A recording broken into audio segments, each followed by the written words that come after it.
تو سرکار کی اس حدیث نے بتلایا کہ نیکیاں کرو پر حسد نہ کرو ورنہ یہ کھا جائے گا.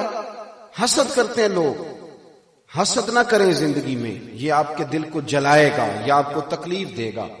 اور اعلیٰ حضرت بریلوی رحمۃ اللہ علیہ کا تو ایک جملہ اس عنوان پر بڑا ہی شاندار ہے. میرے اعلیٰ حضرت فرماتے ہیں حسد کرنے والا بندے پر اعتراض نہیں کرتا، وہ تو رب کی تقسیم پر اعتراض کرتا ہے، اللہ کی تقسیم پر اعتراض کرتا ہے کہ اسے کو دیا مجھے دینا چاہیے. حسد نہ کریں، رشک کریں، رشک کریں زندگی میں. آپ اللہ کے حضور دعا کریں، یا اللہ کیا شان ہے تیری، اس کو دیا ہے، میں بھی تو تیرا بندہ ہوں، مجھے بھی عطا فرما. رشک کریں. اور رشک کا سبق دیا نبی پاک علیہ السلام. بخاری مسلم میں فرمایا دو لوگوں پر رشک کرو. رشک یا رسول اللہ کس پر؟ فرمایا ایک جسے اللہ مال دے، وہ صبح بھی اللہ کے رستے میں خیرات کرے، شام بھی اللہ کے رستے میں خیرات کرے. اور دوسرا وہ شخص جسے اللہ علم دے، قرآن کا علم دے، اور وہ صبح بھی لوگوں کو قرآن کا درس دے اور شام بھی لوگوں کو قرآن کا پیغام سنائے. رشک کریں، اپنی زندگی میں رشک کریں کہ یا اللہ تیرا کرم ہے نا وہاں دیا ہے. دیکھیں نا حضرت عمر فاروق رضی اللہ تعالیٰ عنہ فرماتے ہیں کہ میں نے ساری زندگی کوشش کی کہ نیکیوں میں ابو بکر سے بڑھ جاؤں، پر مجھے رشک ہے کہ ان کا ہمیشہ پہلا ہی نمبر رہا. ان کا نمبر ہمیشہ رشک کرتے تھے، ہمیشہ رشک فرماتے تھے اور اس رشک کے ساتھ ذکر کرتے تھے.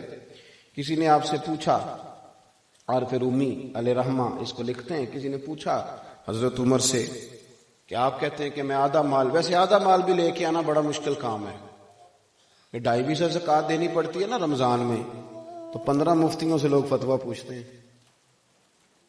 ہاں جی، یہ بھی کہتے ہیں کہ تھوڑے سے میں نے پیسے بھی دینے ہیں، ابھی فلانا بھی مسئلہ ہے. 15 لوگوں سے مسئلہ، آپ ناراض نہ ہونا. میری چھوٹی سی رائے یہ ہے کہ زیادہ مسئلے پوچھتے اس لیے کہ کوئی گنجائش نکل آئے، ورنہ بات تو ایک ہی ہوتی ہے جو سب بزرگوں نے بتانی ہوتی ہے. پوچھتے رہتے ہیں تفصیلات میں. 50% دینا خاصا مشکل کام ہے، لیکن حضرت عمر کہتے ہیں میں لایا تھا 50%. توجہ ہے میری بات پر؟ حضرت ابی بن کعب نے کہا تھا حضور میں نے سارے پیسے اللہ کے رستے میں خیرات کرنے ہیں، تو سرکار نے فرمایا نہیں، 1/4 حصہ دو.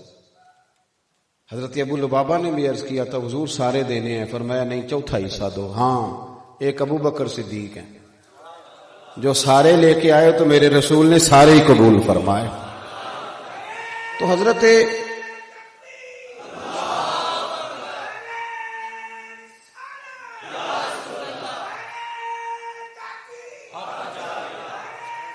سنیں جی، حضرت عمر فاروق سے لوگوں نے پوچھا کہ حضور آپ آدھا لے کے آئے، تو فرمانے لگے میں تو آدھا لایا تھا، ارادہ تھا کہ آج ابو بکر سے آگے نکلوں گا، پر وہ سارے لے آئے.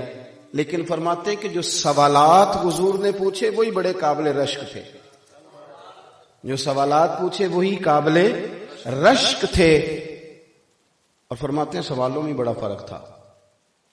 مجھ سے حضور نے پوچھا کیا لے کے آئے ہو، آپ نے غور کرنا ہے میری بات پر، کیا لے کے آئے ہو؟ تو میں نے کہا حضور آدھا لے آیا ہوں. مجھ سے پوچھا کیا لے کے آئے ہو، اور ابو بکر صدیق سے پوچھا گھر کیا چھوڑ کے آئے ہو. فرماتے ہیں ان سوالوں میں بڑا فرق تھا. اور پھر جواب دینے والے نے بھی جواب دیا حضور کی غلامی میں، تو یہ نہیں کہا حضور سارا لے آیا ہوں، یہ نہیں فرمایا میں کو لوارث تو نہیں نا محبوب، میرا گھر بھرا ہوا ہے، گھر میں اللہ بھی چھوڑ آیا ہوں، اللہ کا رسول بھی چھوڑ آیا. رشک والی زندگی گزارے، رشک والی. اس طرح تو پھر آپ لکیر کے فقیر ہو جائیں گے، پیٹتے رہیں گے فلانا آگے نکل گیا. حسد جینے نہیں دیتا. تکلیف میں ہمارے گھروں میں زیادہ جنگ حسد کی ہے. وہ جیٹھانی صاحبہ کہتی ہیں کہ دیورانی نیا فریزر لے آئی ہے، گرمیاں بھی آئی نہیں، تو چاہے قرضہ اٹھا یا کسی کو لوٹ معاذ اللہ، لیکن مجھے نیا فریزر. یہ جو دوڑ لگی آپ کے ملک میں نا، بڑی غربت ہے، پریشانیاں ہیں، آزمائشیں، لیکن نئے ماڈل کا موبائل شارٹ ہو جاتا ہے مارکیٹ سے، پرانے ماڈل کا مل جاتا ہے. نئے ماڈل کی گاڑی شارٹ ہو جاتی ہے. اور نئی بکنگ کا معاملہ یہ ہوتا ہے کہ جس نے فٹافٹ لینی ہے وہ 2 لاکھ زیادہ دے کے لے لیتا ہے. یہ معاملہ کیا، یہ دوڑ لگی ہوئی، کسی طریقے آگے نکل گئی. اور بڑے لوگوں کی دوڑ بھی بڑی بڑی لگ گئی. حسد نہیں کریں، اس تکلیف سے بچیں. حضرت عائشہ صدیقہ رضی اللہ تعالیٰ عنہ فرماتی ہیں ساری زندگی میں نے سیدہ خدیجۃ الکبریٰ پہ رشک کیا، میں نے رشک کیا۔ آپ فرماتی ہیں کنز الاموال میں روایت موجود ہے، فرماتی ہیں ایک بوڑھی عورت دوپہر کو آ گئی تھی، وہ سرکار کے آرام کا وقت تھا تو صحابہ نہیں آیا کرتے تھے، لیکن وہ بوڑھی آ گئی، اور جب وہ بوڑھی نے دروازے پہ دستک دی، پوچھا گیا کون ہے، اور جب وہ بولی تو حضور جلدی سے اٹھے چارپائی سے، سرکار نے اسے بٹھایا، کھانا کھلایا، اور کہتی ہیں وہ باتیں کرتی تو حضور گہری سوچ میں چلے جاتے، کبھی مسکراتے کبھی رو بھی دیتے۔ بڑے لوگوں کو حضور وقت دیتے تھے پر اسے انفرادی وقت دیا، اور جب وہ جانے لگی تو حضور نے تحفے بھی دیے۔ وہ خاتون چلی گئی تو میں نے عرض کی حضور یہ کون تھی؟ بڑے لوگ آتے ہیں پر آپ نے کوئی بڑا ہی اعزاز دیا یا رسول اللہ، اور بڑا میں نے انفرادی رنگ دیکھا ہے۔ کہتے ہیں سرکار خاموش ہو گئے، پھر حضور کی آنکھوں میں آنسو چمکے اور سرکار فرمانے لگے عائشہ یہ میری پہلی زوجہ سیدہ خدیجۃ الکبریٰ کی سہیلی تھی، یہ جو خدیجہ جب ہم مکے میں رہتے تھے تو یہ آیا کرتی تھی، خدیجہ اسے کھانا کھلاتی تھی، اس کی باتیں سنتی تھی، اسے وقت دیتی تھی، اسے تحفے دیتی تھی۔ آج جب یہ دوبارہ آئی ہیں تو وہ ساری یادیں تازہ ہو گئی۔ جناب عائشہ صدیقہ رشک سے بیان کرتی، تھوڑا تھوڑا نکلیں اس دور سے۔ آپ یقین کریں کہ بہت بڑے آدمی سے کبھی بڑا چھوٹا جملہ سننے کو مل جاتا ہے، اور پس منظر دیکھتے ہیں تو کمزور بات نکل آتی ہے۔ ایسا نہ کریں۔ اس حسد کا نقصان یہ ہوا ہے کہ معاشرے کے اندر ہمارے بچے سمجھنے لگے کہ شاید ہم چوروں کے بیچ رہتے ہیں، ڈاکوؤں کے بیچ رہتے ہیں، کوئی شخص یہاں ٹھیک نہیں۔ آپ کسی کا نام لے دیں کسی بچے کے سامنے، سیاستدان کا، لیڈر کا، فوراً اس کو تربیت دی جاتی ہے، چور ہیں سارے، چھوڑ مجھے جی فلاں پیر صاحب بڑے اچھے، وہ دکاندار ہیں سارے، فلاں علامہ صاحب نے کل بڑی عمدہ بات، چھوڑ تو مولویوں نے روٹی روزی کا نظام بنایا۔ ہم نے بچوں کا یہ مزاج بنا دیا، وہ ہلکا سا جو حسد تھا اس کو اتنا بڑھا کے بیان کیا کہ کوئی شخص اچھا رہا ہی نہیں۔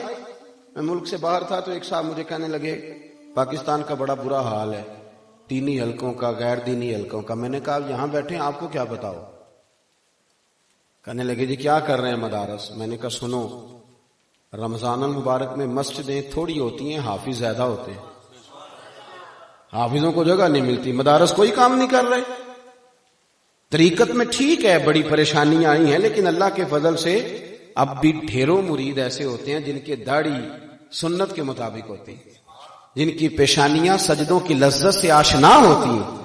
تو وہ شیخ ایسا ہے جو لوگوں کو ذکر و درود کی عادت ڈال رہا ہے، تو یہ رنگ چڑھا ہوا ہے نا۔ اور جہاں تک عوام کی بات ہے تو یہ زلزلہ آیا، سیلاب آیا تو ہم نے دیکھا 30 سال ہو گئے جس بوڑھی کی شادی کو، اس نے جہیز کی رضائی نہیں نکالی تھی، پر اس نے بھی نکال کے دے دی، کہنے لگی اب وقت آیا ہے، میں زلزلہ والوں کو دینا چاہتی ہوں۔ میرے بھائی جس بچی نے خود مشین پر بیٹھ کر جہیز بنایا تھا، اس نے بھی اپنی ابا سے کہا کہ میں 3 کپڑوں میں چلی جاؤں گی لیکن یہ زلزلہ زدگان کو دے دو۔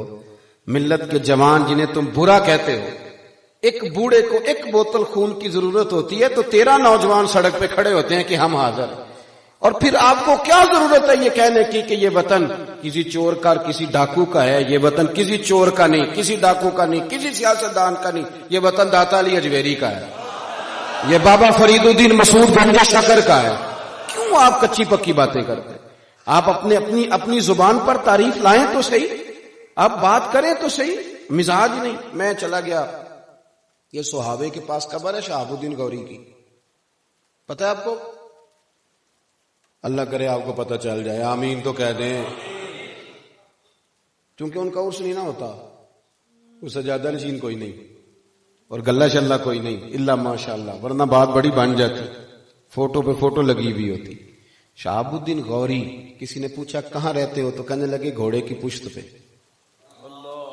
بہت بڑے صوفی کا نام لے رہا ہوں میں، اور یہ آپ جا کے دیکھیں، یہ ان کا مزار اسی بندے نے بنایا جس نے آپ کو ایٹمی طاقت بھی بنایا ہے، اور وہ کتاب کھولنے کی ضرورت نہیں، ان کے مزار پہ لکھا ہے کہ یہ قبر ڈاکٹر عبد القدیر خان نے بنوائی ہے، اور بڑا شاندار مقبرہ بنوایا ہے۔ اور شہاب الدین غوری کی قبر پہ جو سب سے پہلا لفظ لکھا ہے وہ یہ لکھا ہے کہ منظور نظر خواجہ معین الدین چشتی اجمیری، پہلا لفظ لکھا ہے، کیونکہ ہمارا مزاج نہیں۔ اور یہ بھی بات ضمناً آ گئی کہ دربار اسی بندے نے بنایا ہے جو آپ کو ایٹمی ہتھیار بھی بنا کے دیتے رہے، اور ڈاکٹر صاحب اور میزائل کا نام بھی گوری ہے. میری بات کی سمجھ آ رہی؟ لیکن آخری شعر جو لکھا ہے ان کے لوہے مزار پر پڑھ کے میں تو رو پڑا. وہ آخری شعر لکھا ہے، اپنے بھی جس کو بھول گئے تھوڑی دیر میں، وہ مرد درویش دفن ہے اس مٹی کے ڈھیر میں. اپنے بھی جس کو بھول گئے تھوڑی. میرے دوستو، یہ لوگ تھے جو اس وطن کے، اس دھرتی کے اصل وارث تھے. ایک تو زندگی میں اثر نہیں کریں، دوسرا نا جو جس مقام پہ ہے، ویسے بھی میں بیان آپ حضرات سے کر رہا ہوں، بزرگوں کے ساتھ نہیں، تھوڑا تھوڑا نا تکبر بڑھتا جا رہا ہے. ہم نا دوسرے کا وجود قبول کرنے کو تیار نہیں. اس چیز نے اتنی شدت پیدا کی، اتنی شدت.